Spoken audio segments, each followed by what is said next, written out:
এ যেন ধুলার স্বর্গরাজ্য। সড়কের কয়েক কিলোমিটার অংশ এভাবেই পড়ে আছে।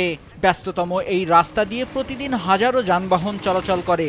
তবে ধুলার কারণে সড়কটির চলাচলকারীদের বিভিন্ন ধরনের সমস্যা হচ্ছে। এই সড়কে যাতায়াতকারীরা একবার এক পোশাক পরলে দ্বিতীয়বার পরিষ্কার না করে আর ব্যবহারও করতে পারেন না। সড়কের পাশের সব গাছপালা ইতিমধ্যে নষ্ট হয়ে গেছে, ঘরবাড়িগুলো ধুলোয় ঢাকা পড়েছে।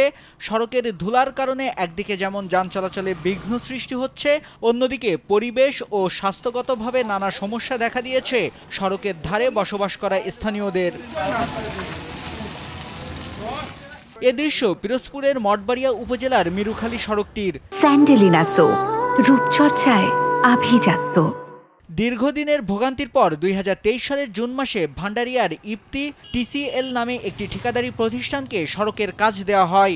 মঠবাড়িয়া ০ কিলোমিটার থেকে টাকবাজার পর্যন্ত ২টি প্যাকেজে ৬ কিলোমিটার রাস্তা সংস্কারের ব্যয় ধরা হয় ১২ কোটি ৩৯ লাখ টাকা।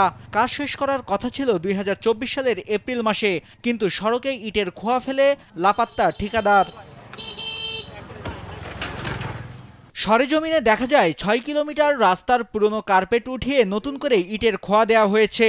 সেই খোয়া এখন উঠে চলাচলের বাধা সৃষ্টি করছে। ব্যস্ততম এই সড়কে বালু জমে গেছে। বালি আর ধুলোমাখা পথ দিয়ে জীবনের ঝুঁকি নিয়েই চলছে মালবাহী পরিবহন সহ যাত্রীবাহী ছোট পরিবহনগুলো। এখানে তো ঘরে থাকার মতো কোনো পরিবেশ নাই, কারণ ধুলোবালি যে অবস্থা, এতে মানে মানুষ বসবাস করতে পারে না। ধুলায় প্রতিটা জামা কাপড় একদম ধোয়া, নতুন জামা কাপড় পরে আসছে, দেখেন লাল হয়ে গেছে পুরা। এরকম করে আমাদের এলাকার পরিবেশ একদম দূষিত হয়ে গেছে। রাস্তার অবস্থা খুবই বাজে, যাতায়াত করতে তো খুবই কষ্ট হয়। ধুলো ময়লায় বিভিন্ন প্রকার সমস্যা হয়, কাপড় চোপড় নষ্ট হয়, শারীরিক কষ্ট হয়। সকালে বাইরে এলে সন্ধ্যায় বাড়ি ফেললে আর চেনার মতন কোনো কায়দা নেই। এ ব্যাপারে মঠবাড়িয়া উপজেলা প্রকৌশলী কার্যালয়ের প্রকৌশলী মোহাম্মদ জিয়ারুল ইসলাম জানান, সরকার পরিবর্তনের ফলে নতুন একটি বিল ৩.৫ কোটি টাকার দাখিল করতে পারেনি ঠিকাদার। বর্তমানে ঠিকাদার লাপাত্তা। ঠিকাদারের লোকজনের সাথে যোগাযোগ করা হচ্ছে যাতে দ্রুত কাজটি শেষ করা যায়। জুলাই আগস্টের যে ঘটনাটা ঘটলো, ঠিকাদাররা পলাতক আছে। এর ভিতরে আমি তাদের সঙ্গে যোগাযোগ করেছি। তারা গাছ কেটে তারা কাজ করতে চায়, কিন্তু গাছগুলো না কাটলে আমি আর কোনো কাজ ওখানে করাইতে পারছি না।